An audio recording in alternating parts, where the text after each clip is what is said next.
Hello student, welcome all of you. आपण projectile motion हा motion in A plain मधला topic पाहतोय. ह्याच्या अगोदरचा व्हिडिओ आपण पाहिलेला आहे इंट्रोडक्शन ऑफ प्रोजेक्टाइल मोशन. आणि आजच्या व्हिडिओमध्ये आपण प्रोजेक्टाइल मोशन मधले 2 पॉइंट कव्हर करणार आहे. आणि त्याच्यामधला पहिला पॉइंट आहे टाइम फॉर फ्लाइट. म्हणजे ज्यावेळेस आपण प्रोजेक्टाइल मोशन करतो, एखादा ऑब्जेक्ट प्रोजेक्ट करतो, तर तो किती वेळ एअर मध्ये राहील. Projectile remains in air. Time for which projectile remains in air, त्याला आपण म्हणणार आहे टाइम फॉर फ्लाइट. आणि दुसरा पॉइंट आपण कव्हर करणार आहे तो म्हणजे ज्यावेळेस प्रोजेक्टाइल मोशन केल्यानंतर त्या प्रोजेक्टाइलची मॅक्झिमम हाईट किती असेल, हे 2 पॉइंट आपण ह्या व्हिडिओ लेक्चर मध्ये कव्हर करणार आहे. जसं की आपल्याला माहिती आहे की projectile motion he combination of 2 velocity आहे.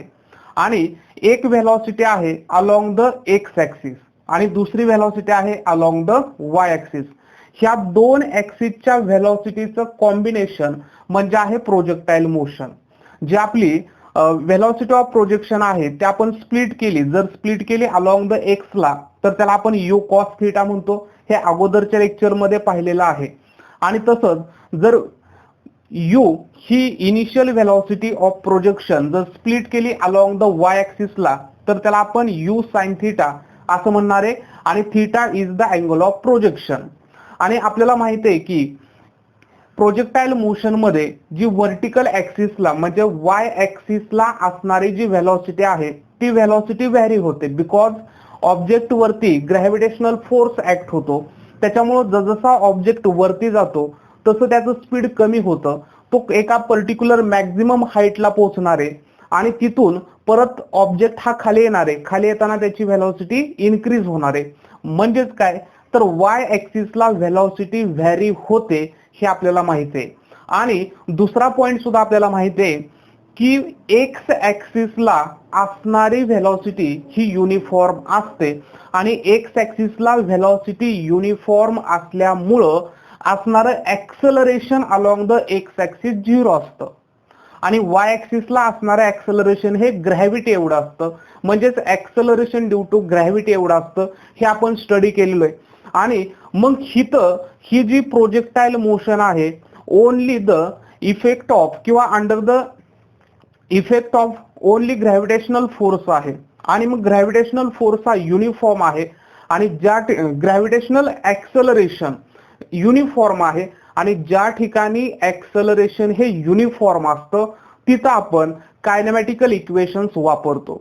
आणि आपल्याला 3 कायनेमॅटिकल इक्वेशन्स माहिती आहेत की जसं पहिलं kinematical equation v equal to u plus a t हे आपल्याला माहिती आहे.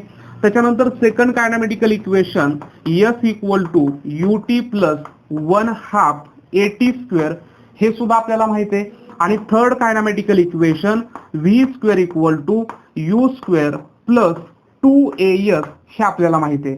तर हे तिन्ही कायनेमॅटिकल इक्वेशन्स म्हणजे जे मोशनचे लिनियर मोशनचे जे इक्वेशन्स आहेत ते इक्वेशन्स आपण प्रोजेक्टाइल मोशन मध्ये वापरू शकतो. बिकॉज ऍक्सेलरेशन काय आहे युनिफॉर्म आहे किंवा त्याला आपण म्हणणार आहे कॉन्स्टंट. तर सुरुवात करूया आपण टाइम फॉर फ्लाइट साठी.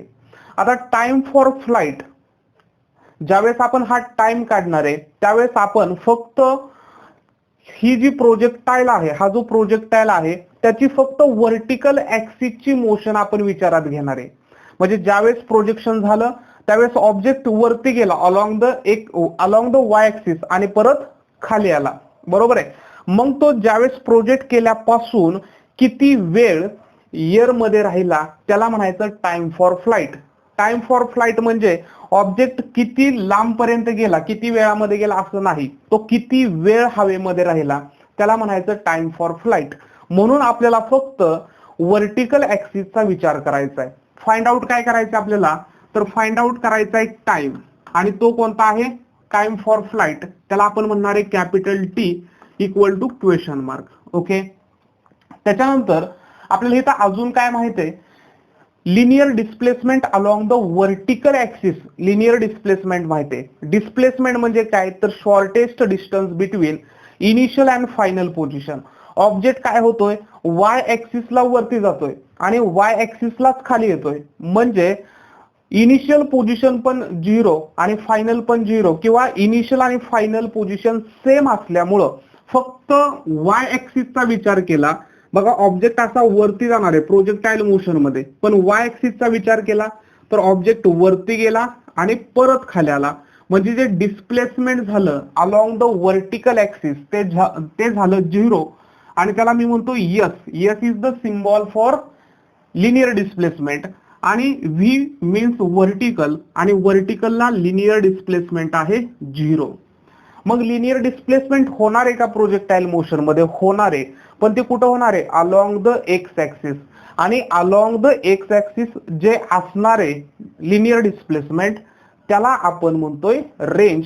तर रेंज साठी सुद्धा आपण डेरिव्हेशन बनवणार आहोत किंवा पाहणार आहोत. तर इथं linear displacement along the vertical axis आपल्याला मिळालं 0, त्याला आपण म्हणू शकतो अलॉंग द वाय ऍक्सिस. त्याच्यानंतर व्हर्टिकल ऍक्सिसला असणारी व्हेलॉसिटी आपल्याला माहिती आहे, ती किती आहे? मॅग्निट्यूड, त्याला आपण यू वाय म्हटलेलं आहे आणि ती किती आहे? यू साइन थिटा एवढे आहे. यू साइन थिटा एवढे आहे. आणि त्याचबरोबर ज्यावेळेस ऑब्जेक्ट हा व्हर्टिकल ऍक्सिसला मोशन मध्ये आहे त्यावेळेस त्याच्यावरती ऍक्ट होणारं जे लिनियर ऍक्सेलरेशन आहे ते असणारे ऍक्सेलरेशन ड्यू टू ग्रॅव्हिटी एवढं. ओके, आणि ते आहे -g एवढं. आपल्याला फाइंड आउट करायचं आहे टी. तर ह्या तिघांपैकी कोणतं लिनियर इक्वेशन आपण वापरू शकतो? तर आपल्याला इथं यू वाय म्हणजे इनिशियल व्हेलॉसिटी दिली, डिस्प्लेसमेंट दिलंय, ऍक्सेलरेशन दिलंय. तर ह्या सगळ्या गोष्टी आणि टाइम ह्या सगळ्या गोष्टी सेकंड इक्वेशन ऑफ मोशन मध्ये आहेत, म्हणून आपण सेकंड इक्वेशन ऑफ मोशन ह्या ठिकाणी वापरूया. तर आपल्याला माहिती आहे सेकंड इक्वेशन ऑफ मोशन काय आहे? S equal to U T plus 1/2 AT square. Okay, तर मी काय करतो एस च्या ठिकाणी म्हणतो एस व्ही. एस व्ही म्हणजे displacement along the vertical axis. त्याच्यानंतर यू वाय म्हणतो, मी ह्याला एस वाय म्हटलं तरी चालेल, एस व्ही किंवा एस वाय इक्वल टू 0 कारण अलॉंग द वाय ऍक्सिस, म्हणून S Y equal to U Y T plus 1/2 acceleration into T चा स्क्वेअर. पण आपल्याला एस वाय काय माहितीये? एस वाय माहितीये 0. ओके, यू वाय ची व्हॅल्यू काय माहित आहे? You sine theta. त्याच्यानंतर स्मॉल टी ला आपण काय म्हटलंय? Capital T. तो तर आपल्याला फाइंड आउट करायचा आहे, त्याला आपण म्हटलेलं आहे टाइम फॉर फ्लाइट, म्हणून मी त्याला म्हणतो कॅपिटल टी प्लस 1/2 ऍक्सेलरेशन किती आहे? हे ऍक्सेलरेशन दिलं आपल्याला -g एवढं आणि ह्या स्मॉल टी ला आपण म्हणतोय कॅपिटल टी त्याचा स्क्वेअर. ओके, आता ह्याच्यामध्ये आपण मायनस न मल्टिप्लाय केले इथं तर प्लस मायनस होतील मायनस, म्हणून 0 equal to U sine theta T minus 1/2 g T चा स्क्वेअर. ह्याच्यामधून कॉमन आपण काढू शकतो कॅपिटल टी.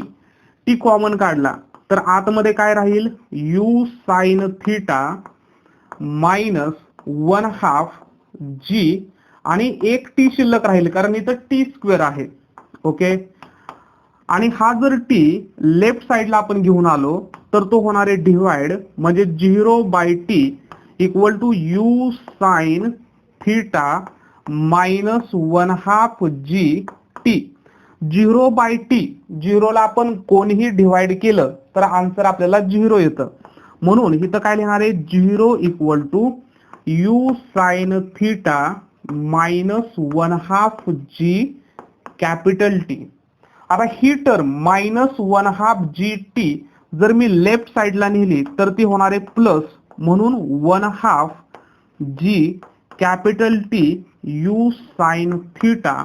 आणि आपल्याला फाइंड आउट करायचं आहे टी, फाइंड आउट करायचं आहे, म्हणजेच मी टी साठी काय लिहू शकतो? टी इक्वल टू 2 इकडे गेल्यानंतर राईटला गेल्यानंतर होतील मल्टिप्लाय, म्हणजे 2 यू साइन थिटा आणि हा जो जी आहे तो राईटला गेल्यानंतर होईल डिवाइड, म्हणजे राहणार आहे जी. ओके, तर हा जो फॉर्म्युला मिळाला कॅपिटल टी साठी 2 U sine theta divided by G, this formula represent the time for flight. हा फॉर्म्युला झाला टाइम फॉर फ्लाइट साठी.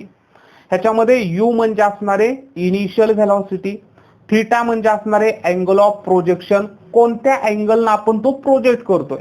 ओके, कोणत्या अँगलनं प्रोजेक्ट करतोय तो असणारे थीटा, आणि जी म्हणजे असणारे ऍक्सेलरेशन ड्यू टू ग्रॅव्हिटी. आता ह्याच्यामध्ये आपण अशा स्पेशल केसेस घेऊ शकतो किंवा ह्याच्यावरती क्वेश्चन सुद्धा कॉम्पिटेटिव्ह एक्झाम मध्ये तयार होऊ शकतात. सपोज आपल्यापाशी 3 अँगल दिलेत. If we have theta equal to 0 degree, त्याच्यानंतर थीटा इक्वल टू 45 डिग्री आणि थीटा इक्वल टू 90 डिग्री, अशा 3 अँगल ऑफ प्रोजेक्शन्स आपल्याला दिल्या असतील आणि कोणत्या अँगल ऑफ प्रोजेक्शनला टाइम फॉर फ्लाइट हा मॅक्झिमम आहे असा सुद्धा क्वेश्चन तयार होऊ शकतो. तर आपण 0 साठी विचार करूया. तर t 2u साइन थीटाची value 0 degree divided by g. पण साइन 0 ची व्हॅल्यू ही 0 असते, आपल्याला माहिती आहे. साइन थीटा 0 डिग्री, त्याच्यानंतर 45 डिग्री आणि नंतर घेतो मी 90 डिग्री साठी. साइन 0 ची व्हॅल्यू 0 असते, 45 ची 1/2 √2 असते आणि 90 ची 1 असते, हे आपल्याला माहिती आहे. ओके, म्हणून जर बरोबर आहे 0 30 ला आपण एकदा मी लिहितो सगळ्यांसाठी की जसं आपण ट्रिगोनोमेट्रिक टेबल मध्ये तुम्ही 10th स्टँडर्ड मध्ये सुद्धा पाहिलं असेल की 0 डिग्री, 30 डिग्री, 45 डिग्री, 60 डिग्री आणि 90 डिग्री. ओके, तर 0 ला 0, 1/2 √2 √3/2 आणि 1 अशा व्हॅल्यू घेतो आणि आपण फक्त 0, 45 आणि 90 डिग्रीचा विचार करतोय. तर साइन 0 ची व्हॅल्यू आहे 0, 0 मल्टिप्लाय 2u 0 आणि 0 डिवायडेड बाय g 0, म्हणजे टाइम फॉर फ्लाइट काय झाला 0.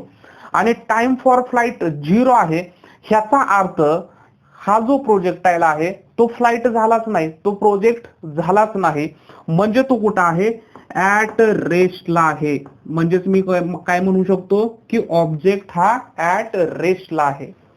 त्याच्यानंतर आपण थीटा घेतला 45 डिग्री, तर t equal to 2u sine 45 degree divided by g.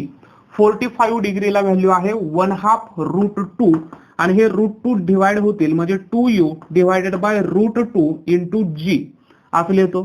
Okay, आणि 2 लाच आपण काय करू शकतो √2 इंटू √2 u डिवायडेड बाय √2, एका √2 ला √2 कॅन्सल, खाली g आहेत म्हणजे t काय मिळाला √2u divided by g. This is the time for flight at 45 डिग्रीला.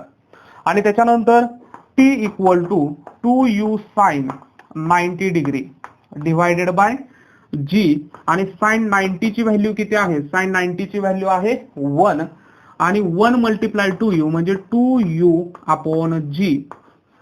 तर मग आपण इथं तर टाइम आहे 0, ह्या दोघांचा विचार केला तर मॅक्झिमम टाइम कोणता आहे हा. तर टाइम फॉर फ्लाइट हा मॅक्झिमम कधी असणार आहे, ज्यावेळेस तुम्ही प्रोजेक्टाईल अपवर्ड डायरेक्शनला करणार आहे, व्हर्टिकल डायरेक्शनला एखादा ऑब्जेक्ट आपण फेकणार आहे, प्रोजेक्ट करणार आहे, त्यावेळेस तिथं टाइम फॉर फ्लाइट जास्त असणार आहे. जर आपण थोडासा तिरका फेकला तर टाइम फॉर फ्लाइट कमी झाला, अजून आपण तिरका फेकला टाइम फॉर फ्लाइट कमी झाला. तर मॅक्झिमम असणार आहे थीटा इक्वल टू 90 डिग्रीला. ओके, तर हे झालं टाइम फॉर फ्लाइट.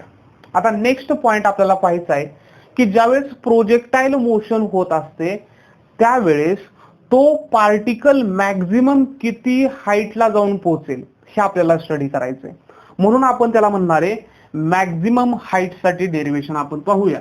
ओके, ह्या व्हॅल्यूज तर तुम्हाला माहिती आहेत, मी हे इरेज करतो सगळं.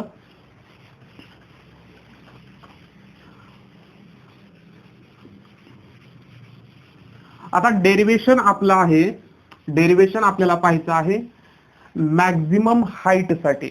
Maximum height, maximum height in projectile motion. Okay, आता हाईटचा जरी विचार करायचा असेल तर हाईट ही सुद्धा कशी असणार आहे, व्हर्टिकल डायरेक्शनला. म्हणून हाईट मध्ये सुद्धा आपल्याला व्हर्टिकल डायरेक्शनचाच विचार म्हणजे अलॉंग द वाय ऍक्सिसचाच विचार करावा लागणार आहे. म्हणजेच मी काय म्हणतो, that is vertical motion, vertical direction म्हणतो मी, व्हर्टिकल डायरेक्शन. ओके. तर आता व्हर्टिकल डायरेक्शनला आपल्याला काय काय माहिती आहे, फाइंड आउट काय करायचंय, मॅक्झिमम हाईट. मॅक्झिमम हाईट म्हणजेच डिस्प्लेसमेंट फाइंड आउट करायचे. जे डिस्प्लेसमेंट आहे व्हर्टिकलला ते तर काय असणार आहे, मॅक्झिमम हाईट.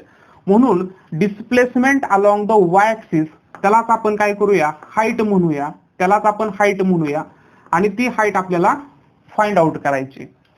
त्याच्यानंतर मॅक्झिमम ही कंडिशन कधी येणार, की आपण कोणत्या अँगलनं प्रोजेक्ट करतोय, त्यावेळेस मी तिथं एचच्या ठिकाणी एच मॅक्स लावणार आहे. तर आपल्याला हाईट फाइंड आउट करायची व्हर्टिकल डायरेक्शनला. अजून आपल्याला काय माहितीये, तर व्हर्टिकलला इनिशियल व्हेलॉसिटी माहितीये, ती किती आहे, U Y equal to U sine theta माहितीये. ओके. त्याच्यानंतर ही तर फायनल व्हेलॉसिटी काय असेल, ही तर झाली इनिशियल, यू वाय ला मी काय म्हणतो, इनिशियल व्हेलॉसिटी.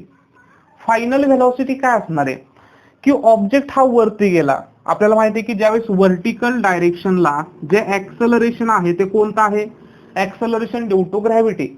आणि ऍक्सेलरेशन ड्यू टू ग्रॅव्हिटीमुळं ऑब्जेक्ट जसजसा वरती वरती वरती जाणार आहे त्याची व्हेलॉसिटी कमी होणार आहे. आणि एक वेळ अशी येणार आहे की ऑब्जेक्ट स्टॉप होणार आहे. आणि ज्या ठिकाणी ऑब्जेक्ट स्टॉप होणार आहे ती आपण घेणार आहे फायनल व्हेलॉसिटी. ठीक आहे. आणि मग ऑब्जेक्ट स्टॉप होतोय म्हणजे यू वाय लाच व्हर्टिकल ऍक्सिसला फायनल व्हेलॉसिटी काय असणार आहे, 0. कारण ऑब्जेक्ट मॅक्झिमम हाईटला पोहोचला. हे आपण जनरल एक्सपेरिमेंट पण करतो की ज्यावेळेस दगड वरती फेकतो त्यावेळेस दगड वरती वरती जातो, कुठल्या तरी एका हाईटला जाऊन तो थांबतो आणि परत रिव्हर्स येतो. थांबतो ह्याचा अर्थ व्हेलॉसिटी काय झाली, 0. म्हणजे फायनल व्हेलॉसिटी काय आहे, 0. ओके.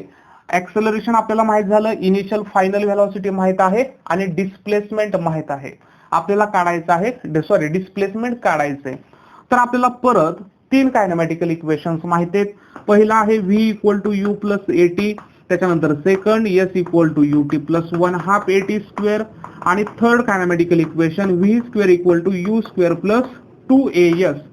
तर आपल्याला असं इक्वेशन शोधायचं ह्या तिघांमधलं की त्याच्यामध्ये इनिशियल आणि फायनल व्हेलॉसिटी पण दिले असेल आणि त्याचबरोबर डिस्प्लेसमेंट पण दिला असेल. तर असं इक्वेशन आहे थर्ड, की ह्याच्यामध्ये इनिशियल आणि फायनल व्हेलॉसिटी आणि डिस्प्लेसमेंट पण दिलेला आहे. ऍक्सेलरेशन तर तिघांमध्ये आहे. ठीक आहे. म्हणून आपल्याला थर्ड कायनेमॅटिकल इक्वेशन ह्या ठिकाणी वापरावं लागेल. म्हणून थर्ड कायनेमॅटिकल इक्वेशन आहे V square equal to you square plus 2as. Okay. आता v म्हणजे काय असणार आहे, फायनल व्हेलॉसिटी. तर इथं फायनल व्हेलॉसिटी काय आहे, 0. म्हणून मी घेतली इथं फायनल व्हेलॉसिटी 0. इनिशियल व्हेलॉसिटी किती आहे, you sine theta, you sine theta त्याचा काय करावं लागेल, स्क्वेअर प्लस 2. ऍक्सेलरेशन किती आहे, -g एवढं, आणि s म्हणजेच काय आहे, हाईट. हे आपल्याला फाइंड आउट करायचे. ओके. म्हणून मी इथं यू साइन थिटाचा स्क्वेअर काय होणार आहे, you square sine square theta. इथं थिटाचा परत स्क्वेअर करायचा नाही, फक्त साइन स्क्वेअर आणि करायचा थिटा. प्लस इथं प्लस मायनस होतील -2gh. ओके. आणि हा काय आहे, 0. ओके. आता हा -2gh ज्यावेळेस आपण लेफ्ट साईडला घेणार आहे तो होईल प्लस, म्हणजेच 2gh equal to you square sine square theta. Find out करायची हाईट. म्हणून height equal to you square sine square theta divided by 2g होणार आहे. This is the formula for height.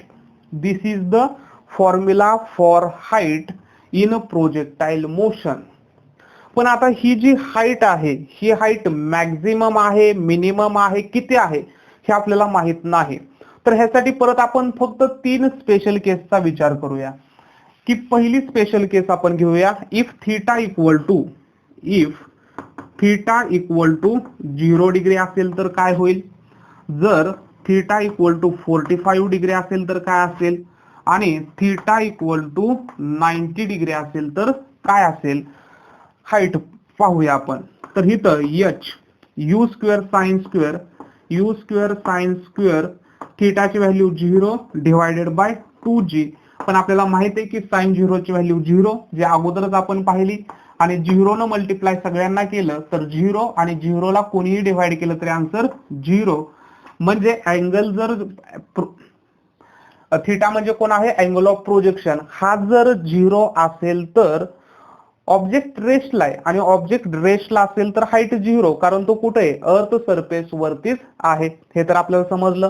त्याच्यानंतर जर 45 डिग्री आपण ठेवली 45 डिग्री, तर h equal to you square angle of projection 45 degree घेतला तर sine square 45 degree divided by 2g.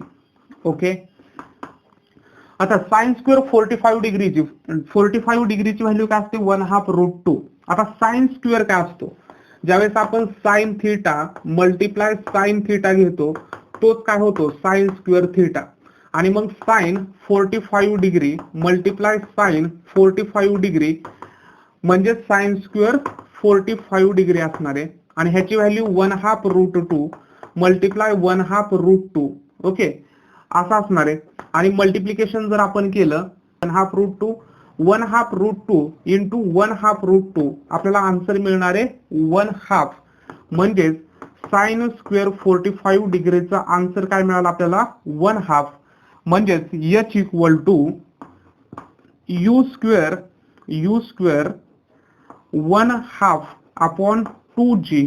हा 2 डिवाइड मध्ये येईल किंवा 2 डिवाइड मध्ये येईल, म्हणजे यू स्क्वेअर डिवायडेड बाय काय झाले 4g.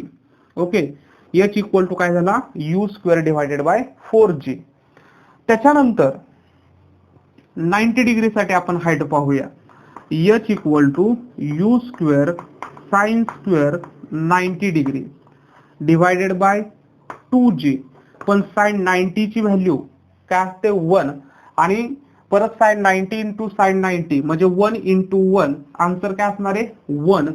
म्हणून h इक्वल टू काय होणार आहे you square divided by 2g. U square divided by 2g. आता इथं जर आपण विचार केला तर इथं डिवाइड आहे 4 आणि इथं डिवाइड आहे 2. ह्याचा अर्थ ही व्हॅल्यू मोठी असली पाहिजे, म्हणून ही काय झाली हाईट मॅक्झिमम झाली, त्याला मी म्हणणार आहे h मॅक्स. मग हा फॉर्म्युला जर मी थोडा मॉडिफाय केला, इफ थिटा इक्वल टू, मी जर असं म्हटलं if theta equal to 90 degree, then हा फॉर्म्युला मी हाईट साठीच कसा लिहू शकतो h मॅक्स, म्हणजे maximum height equal to you square divided by 2g. U square divided by 2g. पण मॅक्झिमम हाईट कधी असणार जर अँगल ऑफ प्रोजेक्शन 90 डिग्री असेल तर. आणि हे बरोबर आहे की जर आपण व्हर्टिकलला ऑब्जेक्ट सोडला तर तो मॅक्झिमम हाईटला पोहोचणार आहे. जर आपण तो परत तिरका सोडला तर त्याच्यापेक्षा कमी हाईटला, अजून तिरका सोडला तर त्याच्यापेक्षा कमी हाईटला. तर हे झालं मॅक्झिमम हाईट साठी डेरिवेशन, आणि टाइम फॉर फ्लाइट साठी आपण पाहिलं. जर विद्यार्थी मित्रांनो हे व्हिडिओ लेक्चर जर तुम्हाला आवडत असतील, तुम्हाला जर हे व्हिडिओ लेक्चर समजत असतील, फिजिक्स तुम्हाला समजत असेल, तर असेच व्हिडिओ पाहण्यासाठी हा YouTube चॅनल तुम्ही सबस्क्राईब करा. व्हिडिओ आवडला असेल तर लाईक करा, आणि हा चॅनल तुमच्या मित्रांपर्यंत शेअर सुद्धा करा. धन्यवाद.